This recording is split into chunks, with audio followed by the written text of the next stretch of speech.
Order! Order! You are an incorrigible delinquent at times. Behave yourself, man!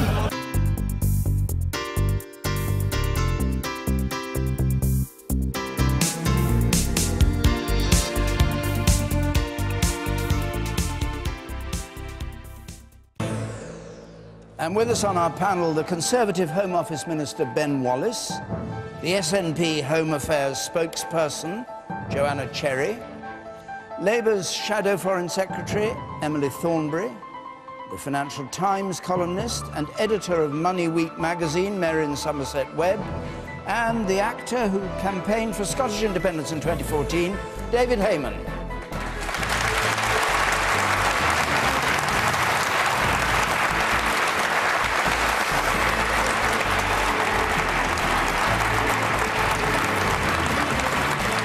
Thank you.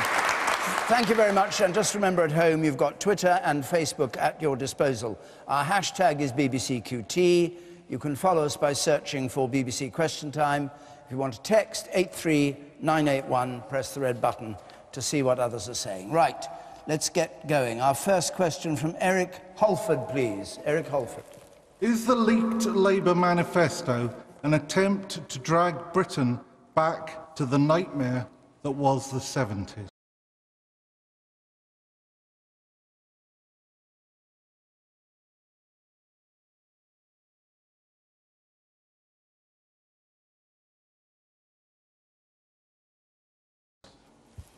Emily Thornberry. I think that this manifesto is one which is about the transformation of Britain. It's about the 21st century. It's not looking backwards. It's actually looking at what options do we want? We have a choice now with this general election. We can be a better country.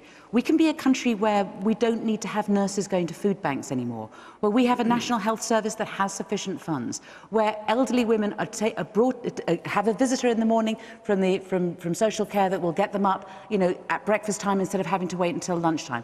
We will have young people who won't necessarily be saddled with debt because they've been to university. We will have chances for young people to be able to move out of their homes and to be able to move into their own homes instead.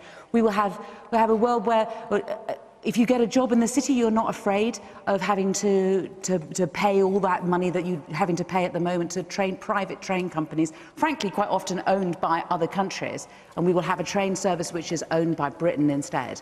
There is a choice, there is another way, and the question is, in this election, do we want to do that, or do we want to carry on with a tired old Tory party that has run out of ideas completely?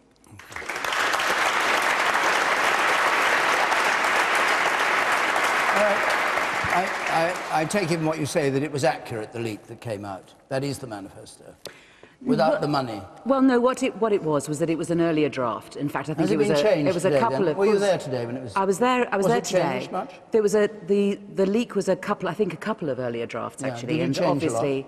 Well, it had been changed quite a lot before we even went to the meeting today. So there are things we don't know that are in it. And then there was obviously what we do. I mean, we're a democratic party. I mean, we're not like Theresa May, who'll go into a locked room with some friends and draft the manifesto up themselves and not talk to anybody.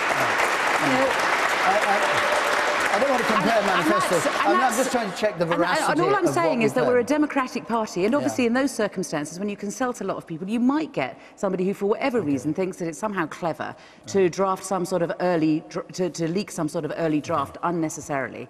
The manifesto will be launched. I'm not saying it's 100 miles away from the manifesto that you will see, but it's not word for word. And have you costed it today? Were you costing it? We were costing it today, and there's still more work being done, we were perfecting it today. Ben Wallace. Well, I think if we put aside the sort of chaotic way that a government in waiting sort of handled the manifesto launch or the non-launch, we put aside the fact that the leader doesn't actually agree with some of the issues in it, such as nuclear and Trident, and we put aside the background that actually the government and the country is still living £57 billion out of its means. We are still in deficit, 57 billion. We've brought it down from 157 billion, and we have to remain on course to start living within our means. We put all those aside and ask ourselves whether this manifesto is affordable and whether this manifesto will actually deliver the stability and the economy that this country needs to get through the next 5 years. I think the answer is a resounding No. I think, you know, I represent a seat in Lancashire. Some of the commitments in that manifesto will put out of work the thousands of aerospace workers in my constituency, and indeed in the west of Scotland, by the clear antipathy towards aerospace and our manufacturing industry that it is. Absolutely. If you ban aerospace sales, let me tell you, Emily. Banning aerospace yes, you are. You're going to ban it to Saudi Arabia. No, it is. And you are going to ban it further.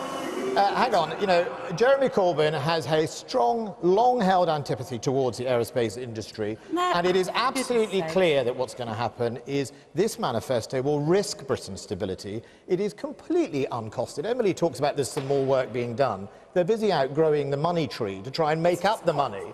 It's not right. It's billions of pounds, and I think we're in a position where if this manifesto goes ahead, and if Labour won the next election, we would find our economy would crash, we would go back to the state of the 1970s, the trade unions would be in the front door. You know, Emily talks about whether the Prime Minister makes up the manifesto with a few friends behind closed doors. The trade union barons have been in, writing the cheques and getting what they want in this manifesto, and it risks enterprise, it risks business, and it risks aspiration of people in this country who are trying to make our economy stronger. David Hayman. When the Labour Party came out last week and announced one of the first of their initiatives, which was let's give everyone 4 bank holidays per year, my reaction was, dear Lord in heaven, that is not going to set the heather on fire. I genuinely welcome this initiative by the Labour Party. It has put the cat amongst the pigeons. I think it's genuinely exciting because it's going to give the people of the United Kingdom a proper choice. Now, I imagine I get the feeling the questioner is against it. He said, I don't want to go back to the 70s. Let us not forget that every single one of us in this room, our parents, our grandparents, we paid, our taxes paid for the construction of the rail network in this country. It paid for the electricity grid. It paid for the gas supplies. It paid for the Royal Mail. Suddenly, Margaret Thatcher comes along in the 80s and said, oh, let's sell them all. So she sold them off to all her friends, who made an absolute fortune out of our investments. And it's about time we brought it back into our management. If Holland can do it, if Germany and France and Spain and other countries in Europe can run their own systems, why cannot we? Okay. It's absolutely certain.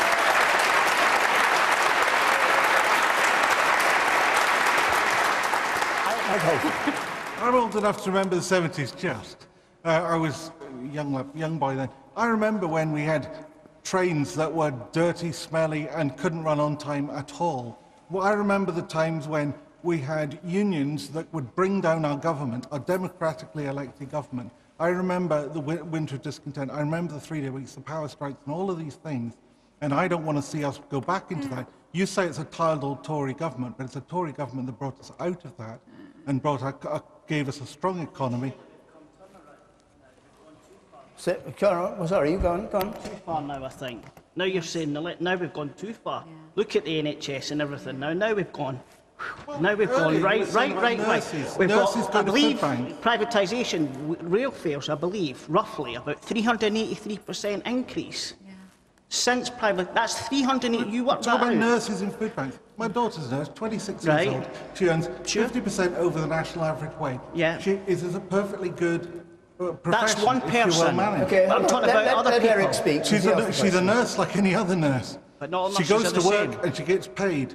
Yes, she works hard, she does a good job, she cares for people, but she gets well paid for doing it as well. She has a nice flat, a nice little car, she lives a nice life. And everyone's like that. Every nurse is the same, are they? You're generalising. But it's certainly possible. So you're generalising.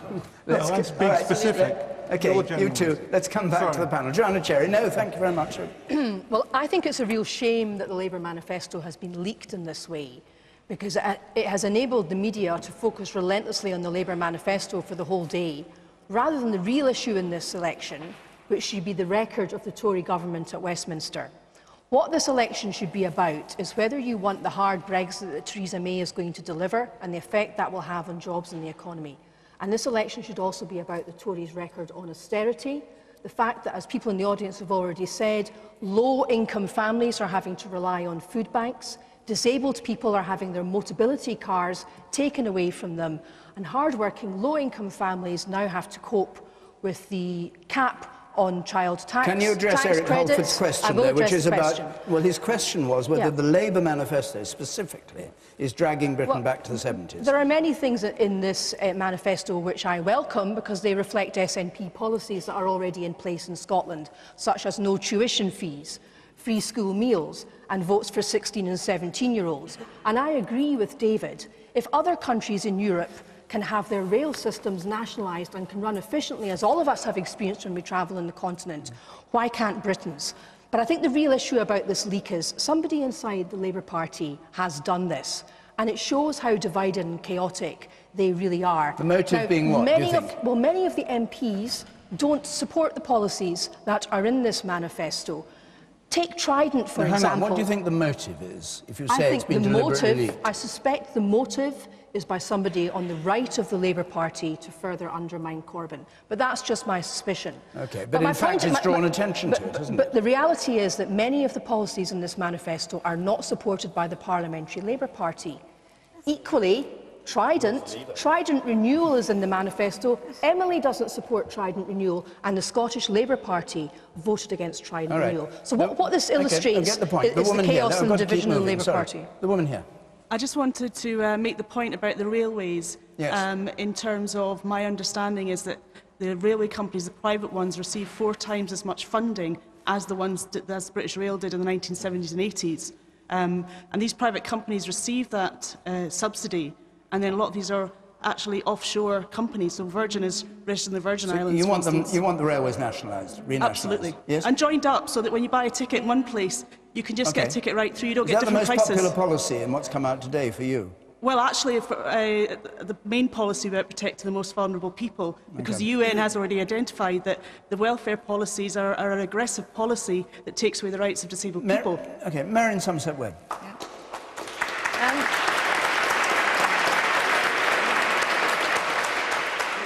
Well, Emily's vision of the future is absolutely gorgeous, and what I like most about what you said this evening is the idea that there is more in this manifesto, because this list is so long, tens and tens and tens and tens of things, all of which are incredibly expensive, and all of which are things that most people would like. Everybody would like everybody to be rich, everybody would like everybody to be happy, everybody would like everybody to go to university for free, and everybody would like everyone to have a gorgeous NHS that treated everyone on the most expensive drugs available. However, the slight problem is the money. We still have an enormous national debt, 1.8 trillion odd. We are adding to it at the tune of over $1 billion a week. We have a deficit that is still running at 4%. We have, we run up this debt constantly. It keeps going. We are not anywhere near balancing the books. And what we have here is billions and billions and billions of extra spending, which may well be costed. I mean, I can't for the life of me imagine how, given that on the way the country runs at the moment, we're running a deficit, how this could be costed, I can't imagine. The few bits that have come out so far, we will pay for free school meals, being one of the examples. Free school meals will be paid for by VAT on private school fees. Now, that may work, but what you don't know, of course, is how many people will stop sending their children to private school when they have to pay VAT. So these things are very difficult to cost, and I think, looking around the audience, I think we're all old enough to have seen quite a few political cycles come and go, and we've seen what happens when politicians cost things. It never, ever works out. The deficit goes up and up and up. So at some point, someone has to say, everything on this list has to be paid for, and almost none of it is affordable. And one more thing I will pick up, Joanna, I just want to pick up on the free tuition business, because this is very, very important. And we do have free university tuition in Scotland for Scottish and EU students, obviously not English students, but Scottish and EU students.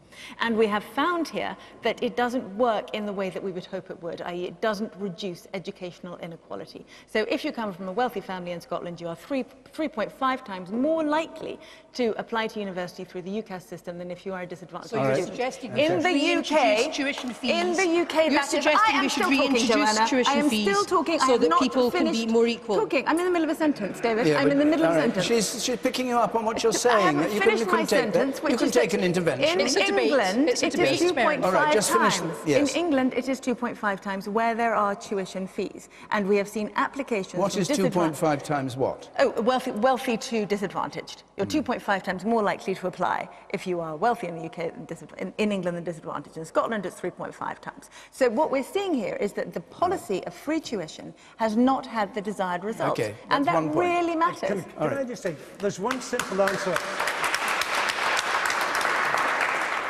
There's one very simple answer to how we pay for this. Let us scrap Trident and the renewal of it.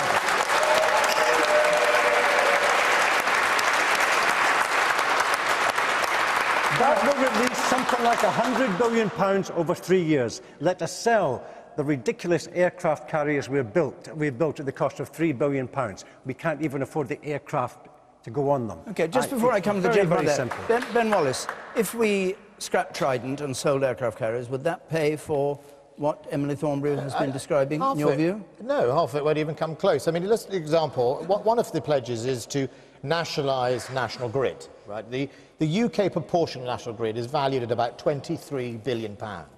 And this is the sort of bankruptcy of this manifesto, the longest P45 I think is going to be issued to people in history, which is that I can think of a lot more places I would spend £23 billion than an ideological crusade to renationalise National Grid. You know, what is the priority? The priority here is not ideology, and it's not, as Tony Blair said, the politics of the protest. The priority here is getting outcomes for the people of the United Kingdom, making sure they get access to the universities if they apply. And by the way, because of the tuition fees policy that currently now exists in Scotland, the SNP had to cover the cost by cutting 157,000 places at colleges across Scotland. It is true, and it's your own statistic. Well, now, hold on. So it's not ideology, it's about delivering for the people of this country. And this manifesto is about Jeremy Corbyn indulging in ideology no matter what the cost. I will come to you. Emily Thornberry, I will come to you in a moment. Thank Emily. you. I don't really know where to start. Well, you've got the manifesto, right, and how about Eric's this? question, just to remind you, is dragging Britain back to the 70s. That's the main point. There's been lots of kind of quite wild allegations made. And what I would say is that the last general election, what we said to the Conservatives, because they kind of said the same thing then, before they adopted a lot of our policies, was they said, you know, it isn't affordable and everything else. Oh, so and they've adopted your policies? Well, they've adopted... They're crypto Labour, are they? Well, sometimes, if you look at the energy one, and then you look at and you compare it with what Ed Miliband was saying, you think, well, what's the difference So here? you don't have a problem with the Tories? Oh, no, we've gone further than the previous manifesto in relation to energy, because what we're saying now is we're saying, actually, we won't cap it. What we'll do is we'll set up an alternative energy company in each region, and that will be able to challenge these private companies. But let me just come back to this point, because it's what I want to say. So what we said at the last general election, we said, you're saying that we can't afford it. There's this organisation called the Office of Budget Responsibility. They're independent, and what we want you to do is you want you to give them your manifesto and our manifesto, and they're independent, and they can see whose sums add up. And do you know what? The Tories said no.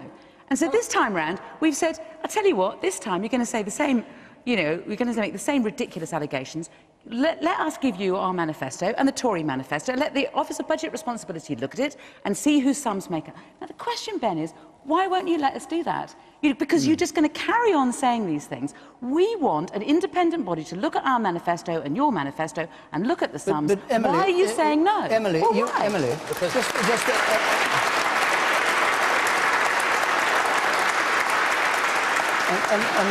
unless I'm wrong, there are other organisations like the Institute for Fiscal Studies who have looked at your costings and who say, for instance, that you'll raise less revenue by putting corporation tax up in the long run because people won't invest. I mean, there are people looking at what you're saying.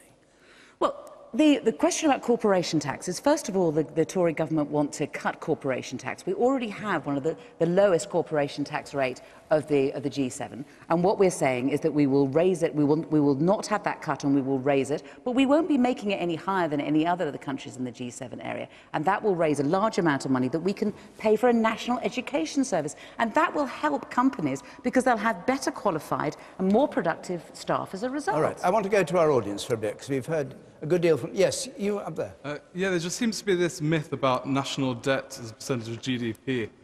Somehow the Labour programme is unaffordable, but after the Second World War, the national debt as a percentage of the GDP was over 200%. Yeah. Now it's under 100%. If Attlee could afford to create the National Health Service, then the welfare state, all the institutions we so love, then the Corbyn's Labour government can easily afford to build the council houses and to create the National Investment Bank.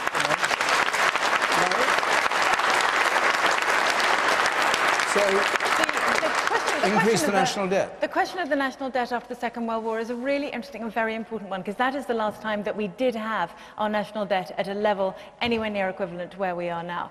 Now, try and remember how we ran that debt up, by having a vast war. We ran that debt up by killing a lot of people. Once you stop killing people, you can run the debt down. At the moment, we have an enormous debt, largely because we spend a vast amount of money on keeping people alive.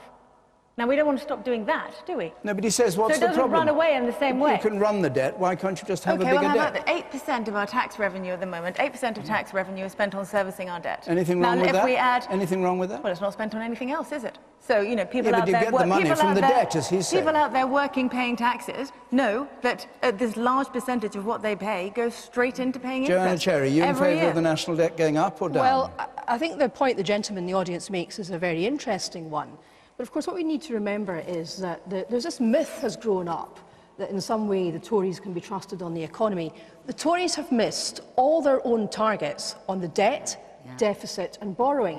And Emily makes a very good point when she says the Tories won't put their manifesto to be looked at by the Office of Budget Responsibility. I can tell you why that is. Because their manifesto, when we eventually see it, is going to revolve around their plans for a hard Brexit. And we know that they have made absolutely no economic assessment whatsoever of the consequences of a hard Brexit. We know that because David Davies told us. Okay. The man in the... I'll take a couple more points here. The man in the check shirt on the edge there, you. Is Germany stuck in the 1970s? Because this manifesto doesn't seem to be pushing to the left of Germany. It remains to the right of Germany. So how is Germany stuck in the 70s? Ben, can you take that point?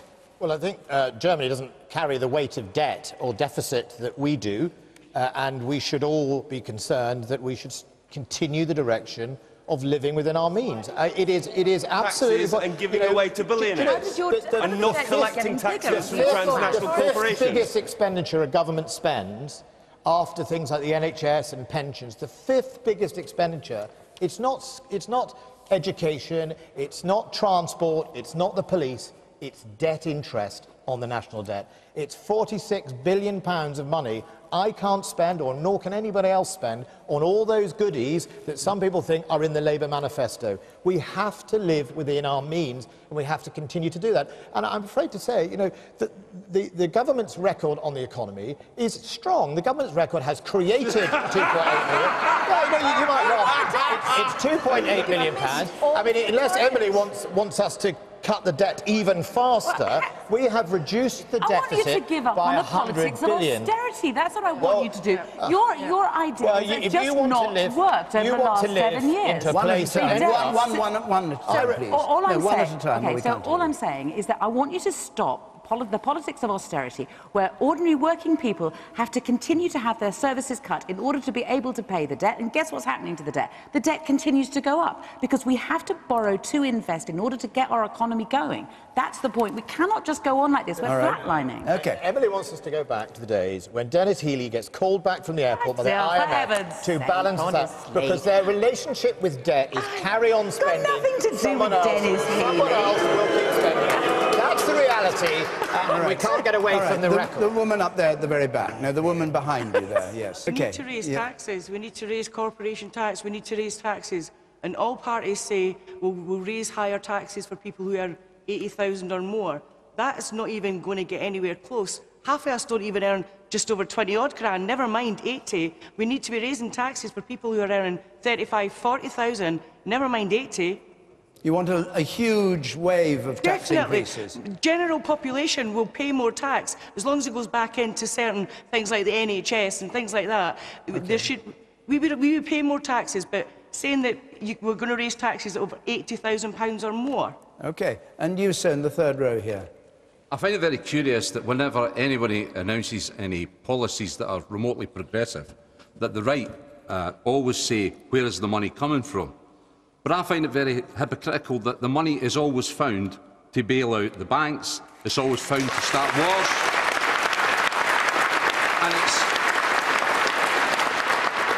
and it's always found to give tax breaks and start illegal wars abroad. that's when the coffers spill open. But don't let's feed poor children with free school meals. That's heresy. Okay.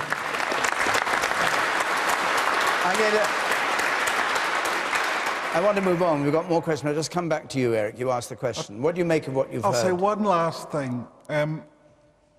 You talked about free tuition in university. That's great. Back in the 1970s, tuition was free, and you got a nice, healthy grant. But we only had 5% of children going to university. Now our aspiration is for at least 10 times that proportion. And in Scotland, we find it's limited by the number of free places that are available, and they now have to bring in foreign students and English students who will pay the fees in order to keep our universities open. And in the meantime, we lose more places in colleges than we have in total for Scottish students in university. If you make something free, you have to rationalise. Okay. Right, well, we've given the Labour manifesto, the leak of the Labour manifesto, an airing. Though no doubt we'll be having it in more detail, and with its costings later on, we'll be able to go into that. Just before we go on to another question, I should tell you that we're in Norwich next week, and the week after that in Belfast.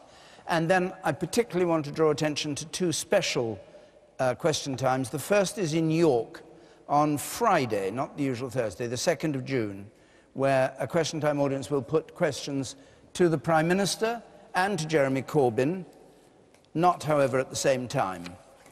And then on Sunday, the 4th of June, Nicola Sturgeon of the SNP and Tim Farron for the Liberal Democrats, and that will be here in Edinburgh. So there's two extra programmes on the Friday and the Sunday, the 4th of June.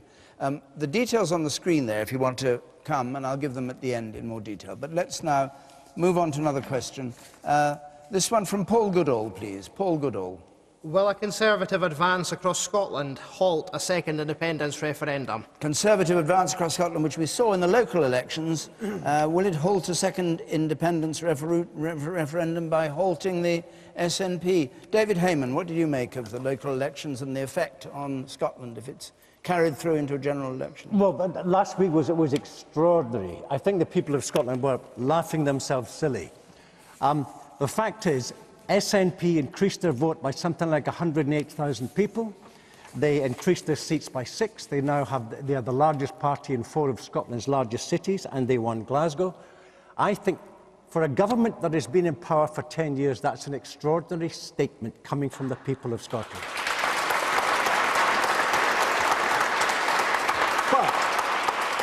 If you read any of the Unionist press, it was like a landslide for the Tories, and the nail was firmly in the coffin of independence. I wish you all the best. I do not think the momentum for independence in this country has been stopped at all. Conservatives gained 164 seats, didn't they? Yes, but they took them from Labour. The overall numbers between Labour and the Tories have stayed much the same. The overall numbers for the SNP have risen. So they have just lost them from Labour. They lost 7 seats, SNP, no? We gained 6. Gained 6. SNP gained 6. There's a dispute about it, apparently. Anyway, Marion Somerset-Webb, do you think this rise of the Conservatives will affect an independence referendum? Repeat? Well, I know not many people agree with them, but I'm still not 100% sure that there ever will be another independence referendum. It's a long time before we get to the end of the Brexit debate, and it may well be that Scotland decides that it doesn't want to do that. So it's not a given at all. But what is interesting about the resurgence of the Tories in Scotland is that it is, I think, partly about the Tory party itself, partly about having a good leader, but it's partly about the fact that Scottish politics has become something pretty unpleasant, which is just a division between people who are unionists and people who are not unionists, so pro-union, anti-union. And so we have people voting for the SNP who are anti-union, and then we have people who are now collating around the Tories as the unionist party. And this is a terribly sad situation because you have people not necessarily voting for party successes and party policies, but voting on constitutional issues. And we see this in the Scottish Parliament, where so much time is devoted to talking about constitutional issues and not enough time is devoted to talking about other things. Very little legislating passed.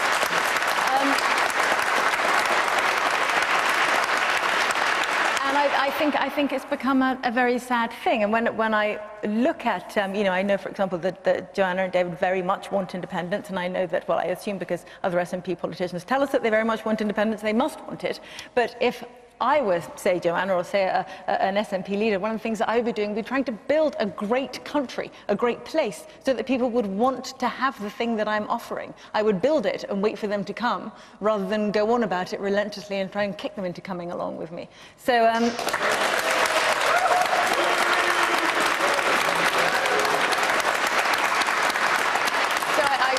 I think we've come to a sad state in Scottish politics, and I'm glad to see a unionist resurgence reflected in the Tory party, but I wish it didn't have to happen this way. Joanna Cherry. Well, I think, as David has already very eloquently said, rumours of a huge Tory revival have been greatly exaggerated. The real story of last week's local elections was that Scotland was the only place in the United Kingdom where the Tories were firmly beaten into a distant second place. But it's clear that the Tories are replacing Labour as the second party in Scotland. But as I go out in the doorsteps of Edinburgh South West, I'm coming across a very interesting phenomenon whereby former Labour voters are saying that they want to lend me their vote to stop the Tories from taking the seat. Because, of course, what this election is really about is about who will stand up to the Tories at Westminster, who will be a strong voice for Scotland at Westminster. And what voters in Scotland have to decide is, do they want a strong voice, such as that provided by me and my colleagues over the last 2 years, or do they want just another Tory backbencher who will simply rubber stamp all of Theresa May's plans for austerity and a hard Brexit? But to take the independence question on the chin, this general election is not about whether there will be a second independence referendum. Of course, it's important that people in Scotland have a choice at the end of the 18-month period after the triggering of Article 50, a choice between a hard Brexit and an independent Scotland. And the Scottish Parliament has already voted that people in Scotland should have that choice.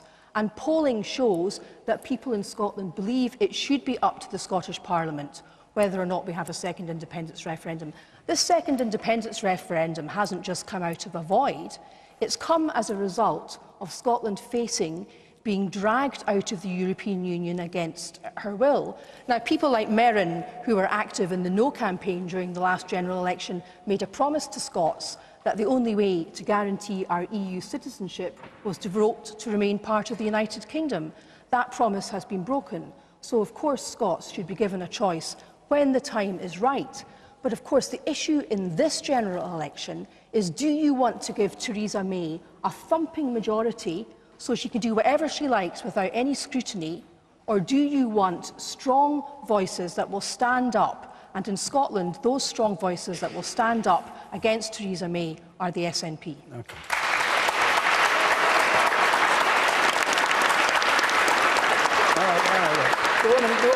The woman in the middle there with spectacles, yes. A bit further down. There you are, in the middle there, yes. I would just like to disagree with what Merrin said about politics in Scotland being negative. I think there's a massive thirst for social justice here, and for the Labour Party manifesto, I think is very, very welcome. Unfortunately, I'd be interested to know what you think about this, Emily.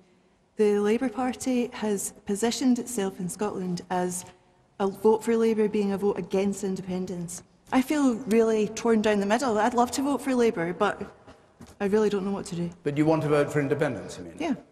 Emily Thornberry. Well, I'm afraid, and I have to be straight with you, a vote for Labour is not a vote for independence. We believe in a united kingdom, and we don't think that it's in the interest of Scottish people to become independent. We think that you will end up with supercharged austerity as a result of it. We think that it is to the advantage of all of us to remain united. And we think that a vote for Labour is a vote against austerity. You will either get a Labour government or a Conservative government. There is no alternative than those two. And if you want to stand up to the Tories, if you want to fight austerity, you vote Labour. And we get some Labour MPs from Scotland in Parliament standing up to the Tories, or alternatively being part of a Labour government. Okay. And that's the choice. And the SNP want to place themselves as the only alternative to the Tories, but that simply isn't true. And a vote for Labour is a vote for, to stopping the divisive politics. stopping the divisive politics in Scotland and stopping divisive politics across the whole of the United Kingdom. Let her come back on it. You can come back on it. Sorry, I feel like you're missing my point, which is I feel like my vote for Labour would be hijacked as a vote against another independence referendum. And it's not that. It's a vote for Labour. It's a vote for the Labour Party manifesto, which I totally agree with. I think it's why about time. Why can't you vote for the SNP if you want independence? What Because stops the you? SNP is not the party I'd like to vote for. I think the Labour Party's manifesto, from what I've heard of it so far, is more radical. It gives me more hope. Yeah. All right. And you say here. The SNP policy appears to be let's have a vote and vote again until they get the result that they like. What happens if it's a 50%? What happens if it's a 50% plus one in a future referendum for independence? Do we get a chance to vote the other way again? The politics of referenda is just so divisive, and it has to come to an end. Well, both Brexit and independence. The thing's been Any done. referendum you're The against. thing has been done. It has divided families, it has divided communities, it has done nobody any good. Okay. The politicians are elected to take decisions on our behalf, and they hand it back to us, and well, we've made a bit of a mess of it, haven't we? We've just divided ourselves against ourselves. Ben Wallace. Well, I was elected to the Scottish Parliament in 1999. You can imagine what it was like being a Tory in 1999 Scotland. It was, there weren't many of us. But things have changed. And one of the reasons it's changed, the Scottish Parliament was an exciting, dynamic place. The Labour Party, the SNP, the Greens. You know, Donald Dewar was the First Minister. Alex Salmond was leading the party. It was full of ideas for how to run Scotland, how to fix social issues, make some difference to people's lives. And I think what I'm sort of disappointed by is that has transitioned away from that under Nicola Sturgeon to an obsession about independence at all costs. It is about, it's about not doing the day job. It's all about how can we manoeuvre for another referendum. My father came from Fife, a Labour stronghold, where it stood for social justice, it stood for social mobility and education. Right? Education is what Scotland is known around the world for.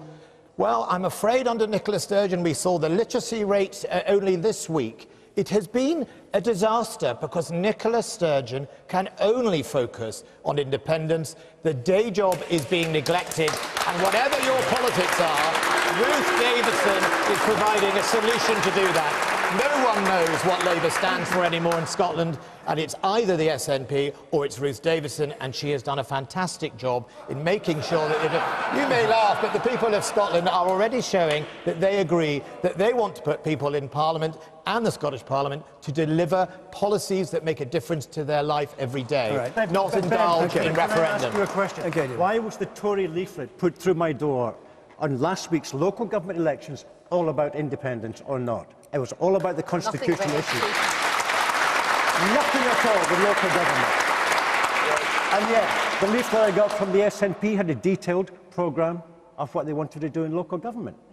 Well, I wasn't out canvassing of the local governments in Scotland, I have to say, but I think, the choice is clear. Look at the figures, the day job. The SNP, the Scottish Parliament, had a lot of extra powers since I first arrived. They can use them in all sorts of ways, imaginatively if they wanted to. They could put up the taxes, if some people would like, if they wanted to. All right. But it's not about that. I'm afraid it's about independence, and all of us can go hang. Person in brown there with spectacles, you. Yes. How can the Conservative Party tell Nicola Sturgeon that she's not getting on with the day job when they themselves aren't getting the day job done when they're calling a general election? Yeah.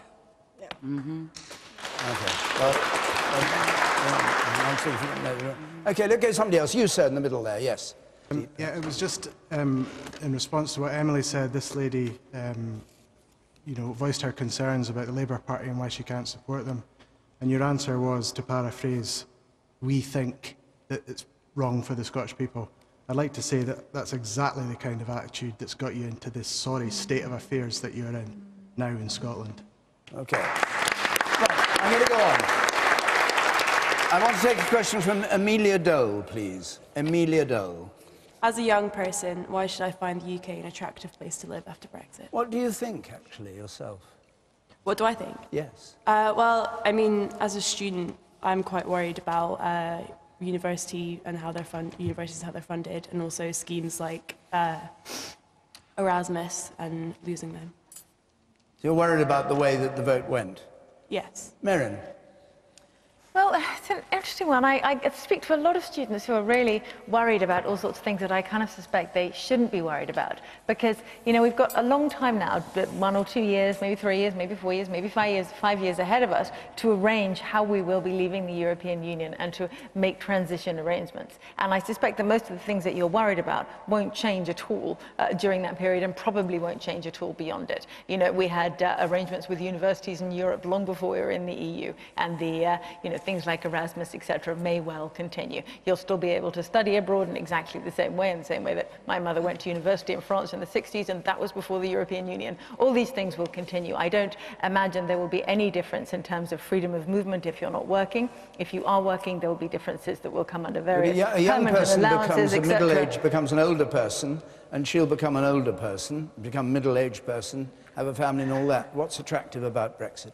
What's attractive about Brexit? Well, I think one of the things that is attractive about it is going to, I hope, make the UK a much more successful economy in the long term. It makes us much more outward-looking. It makes us able to make free trade arrangements around the world. It allows us to take a leadership role in global free trade, which is very important. We'll be able to sit on the WTO and talk about global free trade in a way that we can't inside the European Union, because it's a very protectionist organization. I would say something quite interesting about European politics. You know, over the last year or so, there's been a great sense of relief in Europe because the so-called populists haven't gained control in any countries, haven't won any elections. So I quite often hear people saying, you know, the UK has become a place I don't want to live. It's, you know, it's anti-immigration, it's fascist, it's this, it's that, because it's changed because of Brexit. But A, I don't think this is true, and B, if you look across to Europe, you see dynamics that are maybe more frightening. You know, can you have imagined 34% of the UK voting for UKIP? I don't think so. But you saw 34% of France voting for Le Pen. Same in Holland and in Austria. They can vote for Theresa May. Same in Holland and in Austria. Okay. I knew you were going to see that. I know Joanna's going to say that. How can I have her all? So, you know, I think that in political terms, the UK is just as liberal and pleasant a place to live as it always has been. Right. And I think that in economic terms and in global freedom terms, you will find that your life unfolds in a pretty good way. Thank you. Emily Thornberry, do you think the UK will be as attractive a place to live after Brexit? I think that it all depends on how we do the deal. I think that there are many, many choices that we need to make. And I don't think that it starts well if you begin by having just come back from seeing the Queen and standing on the steps of number 10 Downing Street and accusing those who you're supposed to be coming to an agreement with of plotting against Britain and wanting to bring down the government and affect the elections, etc., etc. Once you say those things, they can't be unsaid. And what concerns me is that at the moment we seem to be arguing about what it is that we're supposed to be discussing. This is 10 months after the referendum. I'm very worried that this Prime Minister does not seem to understand that the first priority for any government is the safety and security of its citizens, but the second priority must be the economy, and particularly those who are just starting out in life, who've been well educated, who have done their best, who've done their best at school, who are setting out in life, and the world turns around and says, actually, no, not at the moment. No, sorry, we're going through Brexit. There aren't any jobs at the moment. There aren't any opportunities. Emily, that really frightens me. Yeah. And we should be thinking, every Prime Minister until now has thought the economy is a priority. And yet our current Prime Minister seems to be more interested in whether we're leaving the European Court of Justice or not, and how much she can insult the people who we're supposed to be negotiating with, instead of looking after our economy and the future of our kids. Do you have an answer to the question Jeremy Corbyn didn't quite answer? Under Labour, would we inevitably leave the EU? Listen, we've had a referendum, and the referendum was a serious thing. We went out and we said to people, look, think about this very carefully. We know we all want that. you to. That we wasn't want my you to. question. But Sorry, we've been through all that. Okay. The question is, would we, under Labour, inevitably leave the EU? Given that we've had a referendum and the public have told us that they want to leave, then we have to leave. And the question then is, how do we do it? Okay. And what kind of continuing relationship do we have? All right. And how close do we remain close to the European Union in order to make sure that we look after our economy? And that is the question. Thank the you. way All we're right, going fine. at the moment, You've we're going to answered the have either question. no deal Thank or you. a hard Brexit. Joanna Cherry. Well, I'll come to you in a second. I'll just remind Emily that actually in Scotland, 62% of people voted to remain part of the European Union. But the European... So what's your answer to... My answer to the young woman's Emilia. question is that I don't think the United Kingdom will be an attractive place for a young person to live after Brexit. And I'll tell you why. Let's start with the universities. I've got two major universities in my constituency. Heriot-Watt has already announced redundancies and cuts, citing Brexit and the effect of the Tory government's immigration policies. I speak to academics and students at these two universities, the other one's Napier, the whole time. They tell me they're deeply worried about research funding, they're worried about Erasmus, they're worried about students not wanting to come to study in Scotland and the United Kingdom, and they're worried about academics from the European Union turning down job offers because they're unsure about the position of EU nationals. The university is the most important point to you? No, universities are not the most important point. What's the most important? The most important point is jobs in the economy. And the Fraser of Allender Institutes have told us that if there's a hard Brexit, Scotland will, over the next decade, lose 80,000 jobs, and on average our wages will be £2,000 lower per annum. Again, not attractive for a young person. Now, Emily, you're absolutely right that other parts of the UK voted to leave the European Union. The Scottish Government... The UK as a whole voted to leave the European Union. That is the point. And we are democrats at the end of the day, and the United Kingdom has made a decision, and we should abide by our instructions. Well, if you just let me develop the point. The Scottish Government put forward a compromise proposal which would have benefited the whole of the United Kingdom. And it was that the whole of the UK should stay in the single market, because it wasn't clear in the debate around the referendum that even all leavers wanted to leave the single market. So we advocated that the whole of the UK should stay in the single market, which failing at least Scotland. And those proposals, despite having support across the board in Europe and support from leading academics such as Sir David Edward, the former European Court of Justice judge, they were binned by the Tories without being considered at all. Let me put that to Ben Wallace. You were in favour of Remain, weren't you? Yes. You're not in favour of Brexit at all. Just like being a unionist, I was in favour of free movement of people and barrier-free trade with our partners in England. That's why I'm a unionist in the United Kingdom. Look, whether pre- and post-Brexit, the United Kingdom will be a great place to live because it is a wonderful country. It is full of diverse, different cultures. It's a powerful economy, whatever way you cut it, in the world. We live, all of us, in some of the highest living standards on earth compared to many other people. We are a civilized, educated, multilingual often nowadays country, and I am proud to live in it. But Joanna Cherry says that Scotland will lose 80,000 votes and people will be £2,000 a year worse off. Well, I think, Joanna Cherry, we need to see the outcome of the negotiations. You know, Joanna Cherry forgets that 1 million people in Scotland voted for Brexit. And the other thing that the SNP make the mistake is a large number of people that voted Remain were not nationalists, they were unionists, and a number of people that voted Brexit were actually nationalists. One of her own MSPs voted to Brexit. The reality is the United Kingdom has wonderful opportunities.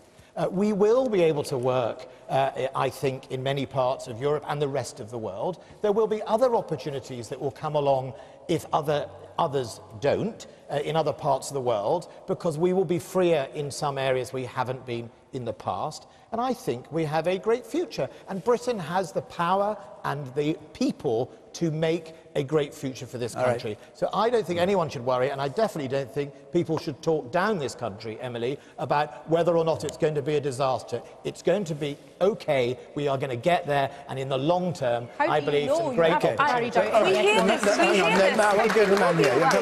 I know because I believe in the British people. The man on the corner there. Yes, I worry that the arrogance coming out of Ben Wallace and the Conservative Party might actually cost the UK dearly. There's no guarantee that we will be better off outside the European Union. The UK may be a prosperous country now, but that may not necessarily continue to exist. It's worth remembering that Glasgow was once the second city of the empire, and now 40% of people live below the poverty line there. But why do you think that the Tories in government will be held responsible for that? Because whoever's in government, according to Emily Thornberry, would be negotiating Brexit, because that was what the referendum decided. Yes, yeah, true. But I think the sort of discourse coming out of the Conservative Party has been leaning much further to a hard Brexit than what Keir Starmer is talking about, for example. And there has to be a point at which you say the cost of leaving the European Union is greater than the potential. Yeah, the cost of leaving is not as good as the benefits we have if we were to stay. David Hayman. Amelia, I'm really glad that a young person asked this question. I think my generation have made a mess of this world. And the future is... And for people of my generation, the future no longer belongs to us. The future is yours. You have a vision. It's interesting that 76% of retired people in Scotland voted against independence. The majority of people who voted for Brexit are elderly people. You voted not to leave Europe because you're internationalist in outlook. We currently have something like just under 4 million young people in this country live below the poverty line. If that's how it is at the moment, it's going to be a hell of a lot worse after we've left Europe altogether, because the conditions will not be to your advantage in any way at all. Now, I run a humanitarian organisation, and I run projects in some of the poorest countries in the world, like Afghanistan and Malawi and Palestine. There we're feeding people, we're educating kids, we're setting up women's training workshops. And they turn to me and they say, David, we look at you with envy. You live in the 6th richest country in the world. You must have no poverty, no desperation. And I laugh. And I tell them the fact that we have 4 million children who live below the poverty line. Now, that doesn't mean they're going to starve to death. It means they will go to sleep at night in unheated rooms with nothing in their bellies. They will never get a birthday present. They will never get a Christmas present. No one will ever buy them an ice cream. No one will ever take them to see Star Wars. There is a poverty of opportunity for young people in this country, and I think because of Brexit, it's going to get a hell of a lot worse. Okay. I'll come to you, and then I'll come to you. Yeah. What is this assumption that Brexit is bad and should be held up? Scottish independence is good because it brings lots of benefits. If we voted for Scottish independence and it was held up by people like some of the panel here, what would you think of that, Joanne? People saying, well, we didn't really want independence. If it went 52-48, we didn't really want independence. This should be scrutinised in the Scottish Parliament. It should be debated by all parties, and maybe we should have another... Well, this comes back... How's it different? I'll answer your question by coming back to what I said earlier. Was that the Scottish Government proposed a compromise which would have united some of the people who voted to leave with those who voted to remain by proposing staying in the single market, and that's never been seriously looked at. Now, Keir Starmer, for whom I have a great degree of admiration, produced 6 red lines recently, which are tantamount to staying in the single market. But I'm afraid it was closing the stable door after the horse had bolted, because the Labour Party had voted to trigger Article 50. Now, the issues around the implications of leaving the European Union were not properly debated during the EU referendum, and many lies were told. Thank you. Many lies were told by members of the Leave campaign, who are now cabinet ministers. This general election is all about scrutinising. Do you want to rerun the referendum? No, I don't want a rerun of the referendum. I want the British government to respect the fact that people in Scotland voted to remain, and at the very least to look at the compromise proposal that was put forward, rather than treating it with the derision with which it has been met. You, sir. I really must take issue with Ben claiming that after Brexit, Britain is going to be OK. When did OK just become enough?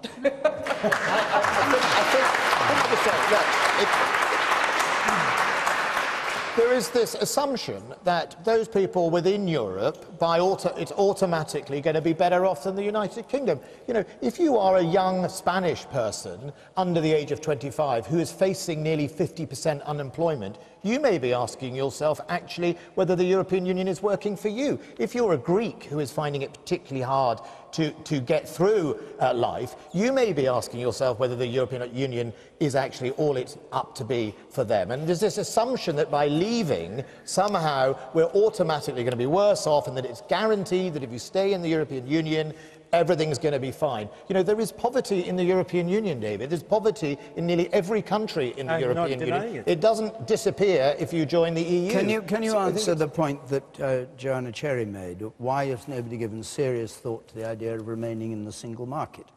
Well, I can answer that. I can Emily's in the answer government. that. Emily's in the government. I can answer that. Why is she better to answer it than you? Because I'm I shadow asked you, forest. you can answer it. I don't mind who answers it. She made the point, somebody else. She's the shadow.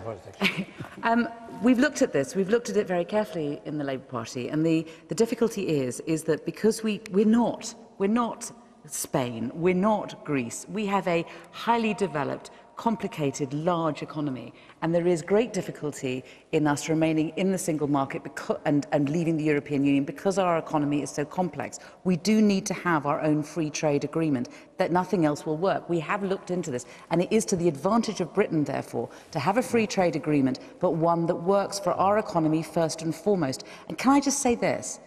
I'm fed up of Conservatives telling us that because we're worried about the way in which they're proceeding with these so-called negotiations, that we're somehow rather not patriotic. How dare they? We are really worried about this country, and we want to make sure that we get the best deal for this country, and that means the best deal for our economy so that youngsters get a chance. You sit up there on the gangway. Yes, I just wanted to pick up on something that David Tayman was saying. I understood that you were, I don't doubt the sincerity with which you said it, and I do agree with much of what you were saying, but I must speak up as I'm 27. I don't know if that makes me a young person or not. But to me, yeah.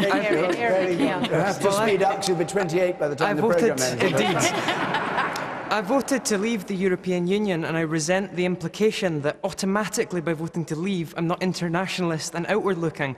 The world isn't just Europe. We're stagnating here. There's austerity being imposed on people far beyond anything Westminster is doing. There are parts of the world, parts of the Commonwealth, India, New Zealand, that we abandoned at the creation of the European Union that we should be engaging with. And there are horizons beyond the edge of Europe, and some of us on the Leave side, thank you very much, are internationalist and outward-looking. Okay. I can't, David, I can't invite you to answer because our time is up, I'm afraid.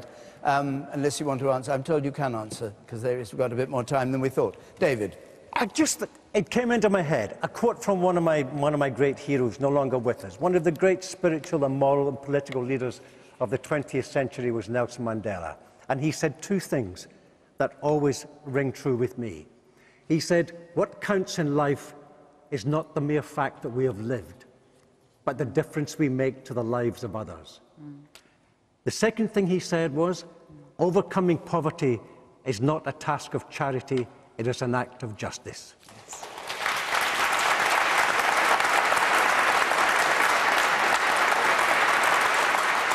Does that answer your point?